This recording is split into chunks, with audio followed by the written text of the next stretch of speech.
Un Rail Baltica manā uztverē ir Via Baltica 2. Visapkārt mums ir naivi muļķi, kas izlasījuši tikai virsrakstu. Diemžēl politiskais plāns ir apkarot vienam otru. Kādas tur Latvijas intereses? Bet dzimumu nevar izdomāt. Faktiski pirms es kļuvu, lietuvieši bija apspēlējuši. Viņiem ir nākošā gada prioritātes 3. Totālas tērējošās prioritātes. Kariņš redz, esot lidojis un vajag viņam turpināt lidot, jo viņš esot izglābis Covidā ne tikai Latviju, viņš esot Eiropu un pasauli izglābis.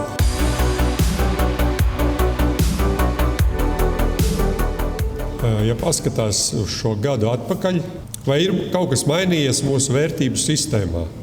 Nē, nav.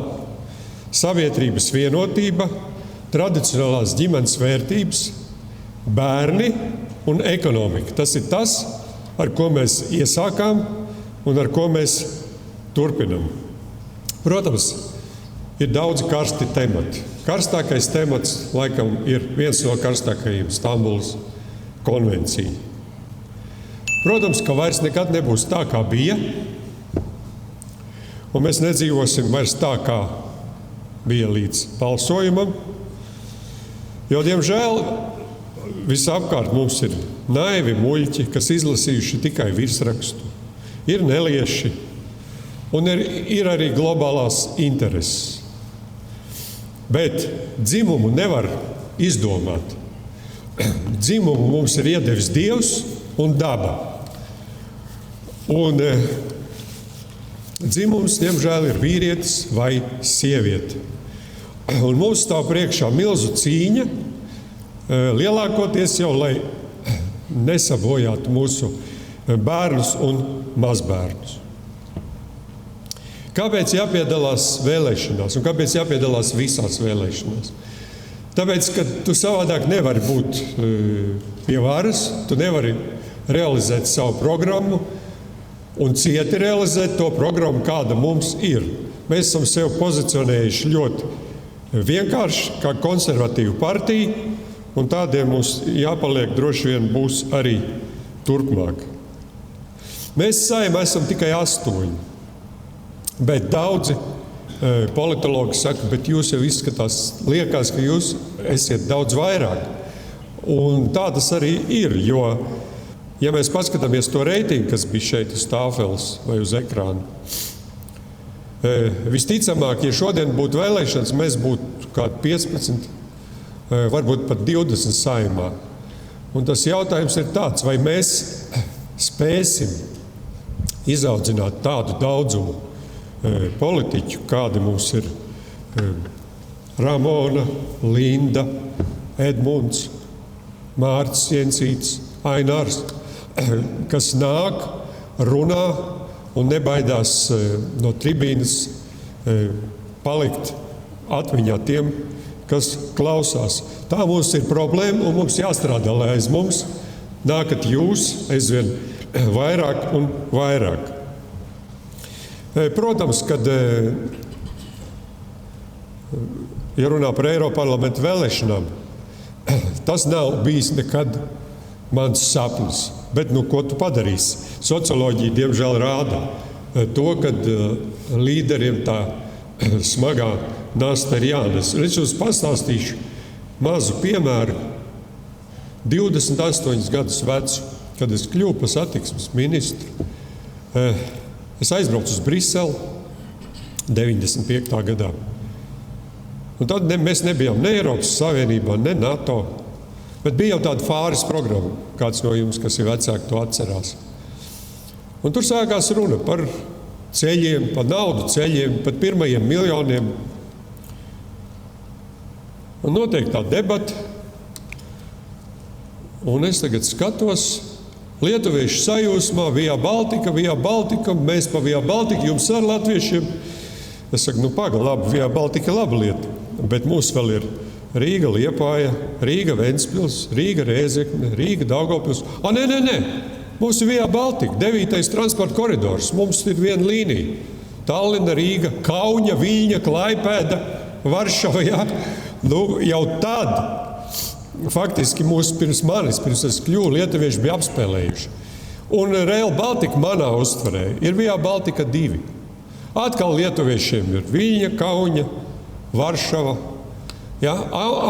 Tas, ka tā līnija ies garām Rīgai, tas neinteresē ne Briseli, ne Kauņu, ne Viļņu. Un atkal mēs esam apmaldījušies savos lēmumos, kas attiecās uz Latvijas interesēm.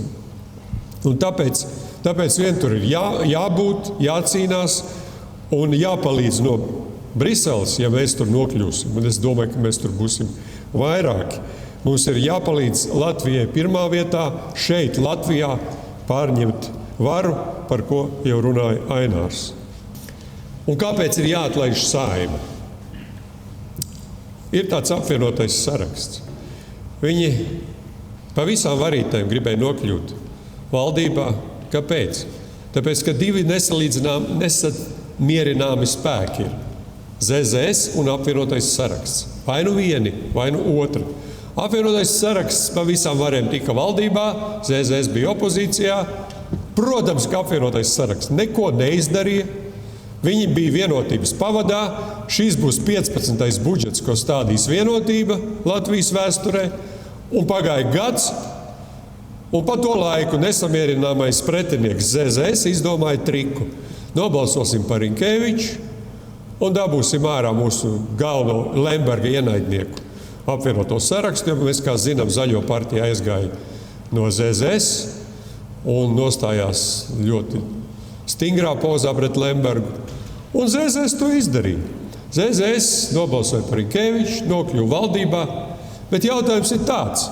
Viņi atkal neko neizdarīs. Tieši tāpat kā apvienotais saraksts, jo viņu abu divu, diemžēl, politiskais plāns ir apkarot vienam otru. Kādas tur Latvijas intereses? Kāda ekonomika? Un tāpēc nekas cits neatliek, kā šo Saimu atlaist, jo šī Saima, ticiet man, neizdarīs neko labu. Nu, kā lai ilustrē to ļaunumu, ko ir izdarījusi vienotība? Zālē noteikti ir daudz uzņēmēji. Nu, iedomājieties, atnāk uzņēmuma direktors Ziemassvētku ballē un saka darbiniekiem, nākošu gadu mums ir 3 prioritātes mūsu uzņēmumu SIA. Mēs rūpēsimies par jūsu veselību, mēs rūpēsimies par jūsu tālāku izglītību, un mēs, protams, rūpēsimies par mūsu kompānijas drošību. Mums būs jauna apsardzes firma, mums būs jaunas novērošanas kameras. Paiet gads, nākošā Ziemassvētku balva iepriekšējais direktors atlaists. Un jaunais direktors saka tā, ziniet, nesanāca tam iepriekšējiem, ne jūs īsti noslēgt jūsu veselības apdrošināšanu, ne īsti jūs izglītot. Tas pats vecais zemesargs Jānis mūs sargā, jo, redziet, mums nesanāca nauda. Un tāpēc mūsu nākošā prioritāte būs tikai viena. Kā uzņēmums var nopelnīt vairāk? Un tā ir arī valstī. Kamēr šo direktoru vienotību nenomainīs Šlesers, tikmēr būs tā kā bija jau 15 budžetus. Viņiem ir nākošā gada prioritātes 3. Totālas tērējošās prioritātes. Izglītība, veselība, aizsardzība. Jā, viņas ir visas vajadzīgas. Bet kur ir tā galvenā prioritāte? Kā nopelnīt naudu? Tādas nav jau 15 gadus. Nu, un pēdējā problēma, protams, ir Krišjāns Kariņš. Faktiski, ja jūs braucat un klausties radio, to brīvo mikrofonu, vienkārši var apbrīnot, kādi cilvēki tur zvana un kā viņi domā. Kariņš, redz, esot lidojis un vajag viņam turpināt lidot, jo viņš esot izglābis Covidā ne tikai Latviju, viņš esot Eiropu un pasauli izglābis. Pazvana pensionāri un stāsta to vakar. Es klausījos par radio. Protams, ka tas ir sabiedrisko mēdīju līdzatbildība, totāla līdzatbildība pie tā, ka mēs esam pēdējā vietā, kā Ainārs teica, gandrīz visos rādītājos Eiropā. Un tas, ka tev ir kabatā amerikāņa pase, un tas, ka tu zini angļu valodu, jebkuru palīgskolas audzēkni padara par ģēniju. Šī ziņā Kariņu. Viņš tā kā ģēnijs mums liekas, jo viņš redz ir amerikānis, viņš zina angļu valodu. Tas, ka viņš ir atvainojiet, diezgan viduvējs tips, tas acīm redzot atvērsies kaut kur stipri vēlāk. Un es vēl vienu piemēru jums varu pastāstīt. Covid jau gāja uz beigām Igaunijā un Lietuvā jau bija vaļā kafejnīcas, viesnīcas. Viss jau lēnām dzīve atgriezās sliedēs, bet mūs joprojām vēl viss bija ciet. Un uz Kaļķu ielas kafejnīcas īpašnieks tirgo belešus un hamburgerus. Jo redz, viņš neko citu nevar darīt ar nosalušām rokām, lai kaut kā izglābtu savu uzņēmumu. Un tai pašā laikā Kariņš lido privātā lidmašīnā Covid laikā uz Briseli, kur, protams, ja kāds ir kādreiz iekāpis tajā privātajā lidmašīnā, tad tur lētākais ēdiens ir ikrmaizītes un lētākais dzēriens ir Don Perignon šampānietis. Ja? Laikā, kad sabiedriskā ēdināšana bankrotēja, viņš lido ar privātām lidmašīnām un dzer šampānieti un ēd ikrmaizītes. Un Kariņš nav tāds kā Šlesers, kurš nedzer.